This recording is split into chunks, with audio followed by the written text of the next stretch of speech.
Good morning to everyone, welcome to Hindi class. जैसा कि हम पिछले वीडियो में पढ़ चुके हैं, सूरदास का चैप्टर चल रहा है हमारा पद्य खंड का। जीवन परिचय पहला पद हम पढ़ चुके हैं।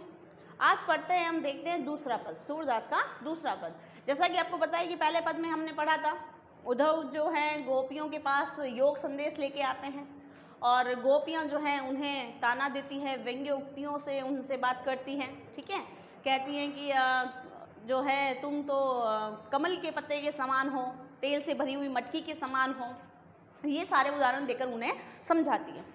अगला आज हम दूसरा पद पढ़ते हैं। देखिए, मन की मन ही मांझ रही, मन की मन ही मांझ रही है उद्धव। गोपियाँ कहती है, हे उद्धव हमारी मन की मन ही में मांझ रही, यानी मन की बात, हमारी इच्छाएं हमारे मन के भीतर ही रह गई।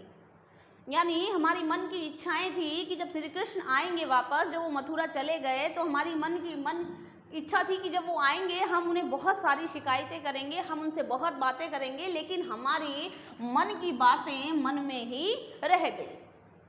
कहिए जाए कौन पे उधो, ना ही परत कहीं।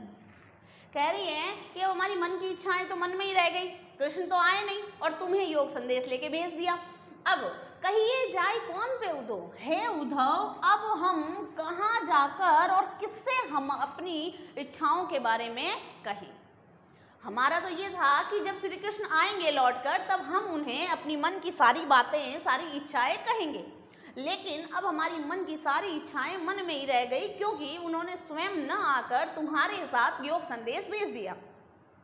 तो अब हम कहाँ जाएं हे उद्धव, अब हम कहाँ जाएं और किससे अपनी इच्छाएं कहें। ना ही परत कहीं, परत होता है ठोर यानी स्थान, कहीं भी, यानी अब हमारे लिए कहीं जगह नहीं है। श्री कृष्ण तो आए नहीं, अब हम किससे कहें, कहाँ जाएं। ना ही परत कहीं, अब कहीं ऐसी कोई जगह नहीं है जहाँ हम जाकर अपनी इच्छाओं को कहें। अवधि आस आधार आस आवन की, अवधि यानी एक समय, अवधि आधार, आधार यानी आधार, एक सहारा, आस यानी आशा, आवन की यानी आने की। यानी हम इतने दिनों से हमने जो मन में लगा रखा था कि एक अवधि, हमने एक निश्चित समय मन में बिठा रखा था कि हाँ इतने समय तक तो शायद श्री कृष्ण वापस आ जाएं, और उसी आधार पर, उसी आशा पर हम अभी तक तन मन बिथा सही, तन मन बिथा यानी व्यथा, बिथा यानी व्यथा, यानी हम विरह की व्यथा को जो है हम सहन कर रहे थे। किस लिए, इस आस पर कि एक पर्टिकुलर समय, एक इतने लंबे समय के बाद तो शायद श्री कृष्ण आएंगे। समझ में आ गया कि मन की मन में मांझ रही है उद्धव, हमारी मन ही की मन में रह गई, इच्छाएं मन में रह गई, अब हम कहाँ जाएं, किसे कहें, अब हमारे लिए कोई भी जगह नहीं है। एक अवधि, एक समय हमने जो निश्चित कर रखा था कि श्री कृष्ण के आने की आस लगा रखी थी, और उस आस के कारण ही हम अपने तन और मन की विरह को सहन कर रहे थे। अब इन जोग संदेशनी, जोग माने योग, अब इन तुम्हारी योग भरी बातों से जो तुम ज्ञान का संदेश लेकर आए हो कि कृष्ण सगुण रूप में कुछ नहीं है, निर्गुण ब्रह्मा की उपासना करो, तो वो जो योग संदेश है, तुम्हारे इन योग संदेशनी सुनी तुम्हारे इन योग संदेशों को सुनकर बिरहनी, बिरहनी यानी विरहनियाँ, हम जो विरह में तरस रही हैं विरहनियाँ, विरह दही, विरह यानी विरह की व्यथा में, यानी जुदाई की व्यथा में जल रही हैं, दही यानी जल रही हैं। ठीक है, तो कह रहा है कि अब तुम्हारे इस संदेशों को सुन कर हम क्या कर रहे हैं, इस हम विरहनियाँ इस विरह की आग में जल रही हैं। ठीक है, चाहती हुती गुहारी जितईते, चाहती हुती गुहारी जितईते उतते धार गई। चाहती हुती गुहारी, गुहारी यानी होता है पुकार करना, यानी हम जहाँ से, जितई यानी जिधर से, हम जहाँ से, जहाँ कौन, श्री कृष्ण की तरफ से, हम जहाँ से अपने पुकार कर रही थी अपनी रक्षा की, किसकी रक्षा की, रक्षा किससे, विरह में जल रही है, विरह से बचने की रक्षा किससे कर रही हैं पुकार? श्री कृष्ण से। श्री कृष्ण आएंगे तो इनका विरह मत दूर हो जाएगा।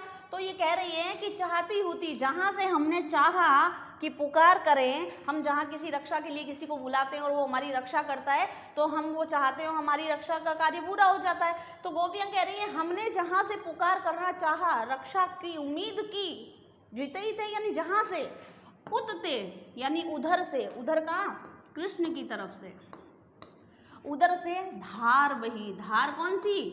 योग संदेश रूपी धारा बहने लगी। यानी कि हमने श्री कृष्ण की तरफ से हमने वहाँ पुकार की, शायद वो आकर हमारे विरह को दूर करे, लेकिन उधर से ही अग्नि की प्रचंड ज्वाला जो है हमें प्राप्त हुई है। यानी श्री कृष्ण ने स्वयं न आकर अपने दूत यानी उद्धव को योग संदेश लेकर भेज दिया और वहीं से धार बही, यानी वहीं से योग रूपी ज्ञान की धारा बह रही है। सूरदास अब धीर धरे ही क्यों, मर्यादा न लही। सूरदास की गोपियां कहती हैं कि अब धीर धरे ही, धीर यानी धैर्य, अब हम धैर्य धारण क्यों करें। सूरदास अब धीर धरे ही क्यों। सूरदास की गोपियां कहती है कि अब हम धैर्य धारण क्यों करें। क्यों? क्योंकि मर्यादा न लगी। मर्यादा होता है मर्यादा। श्री कृष्ण ने प्रेम की मर्यादा को भंग कर दिया। प्रेम की मर्यादा क्या? कि प्रेम के बदले प्रेम देना, प्रेम के बदले प्रेम प्राप्त होना। और श्री कृष्ण ने इस मर्यादा को भंग किया, इस मर्यादा का उल्लंघन किया। उन्होंने प्रेम के बदले हमें योग संदेश देने के लिए भेज दिया। ठीक है, तो यहाँ गोपियाँ कह रही है कि हमारी मन की इच्छाएं मन में रह गई। हे उदो, अब हम कहाँ जाएं, अब हमें कोई जगह नहीं है और जहाँ आने की उनकी आस थी वो भी अब खत्म हो गई है। हम विरह व्यथा जो इतने दिन हमने सही है और अब तुम्हारे इस योग संदेश को सुनकर हम विरहणियाँ विरह में जल रही हैं। जहाँ से हमने पुकार या रक्षा की उम्मीद की थी वहीं से योग धारा बह रही है। और सूरदास की गोपियाँ कहती है कि अब हम धीरज धारण कैसे करें, मर्यादा न लही। श्री कृष्ण ने मर्यादाओं का उल्लंघन कर दिया।